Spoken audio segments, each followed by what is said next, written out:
Balak tugunan ng Trabaho Party List ang most urgent national concerns natin tulad ng kakulangan ng work opportunities at sumisipang inflation.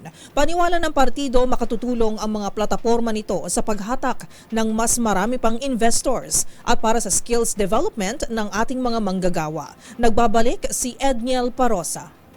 Bilang pagkilala sa mga Pilipinong manggagawa na bayani ng makabagong panahon, isusulong ng Trabaho Party List ang mga solusyon sa tinatawag na most urgent national concerns ng taong bayan, gaya na lamang ng pagkontrol ng inflation at pagdagdag ng hanap buhay. Sa dalawang survey na isinagawa, lumitaw na isa sa top choices ng taong bayan ng Trabaho Party List, kakibat ang pagturing sa mga isyu ng trabaho at inflation bilang most urgent national concerns ng mga Pilipino. Ayon kay Attorney Filemona Rey L. Javier, tagapagsalita ng grupo, ang kanilang layunin ay isulong ang mga solusyong nagpapatatag sa ekonomiya, magpaparami ng mga investors at magbibigay ng angkop na training para sa mga skilled worker. Naniniwala ang Trabaho Party List na mahalaga ang pagkakaroon ng representasyon nito sa Kongreso upang maisabatas ang mga mahalagang benepisyo para sa mga manggagawa.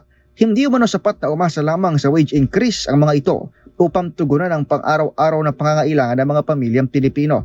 Dapat ding isama rin ng party list ang mga non-wage benefits na magpapabuti sa pamumuhay ng bawat trabahador. Sa isang survey na isinagawa mula June 23 hanggang July 1, kabilang ang Trabaho Party List sa mahigit 20 party list na napipisil ng mga botante para sa darating na halalan, pasok sa ika-21 pwesto. Nilahukan ito na humigit kumulang 1 milyong Pilipinong sumusuporta sa kanilang plataforma ng panatag na trabaho at hanap buhay.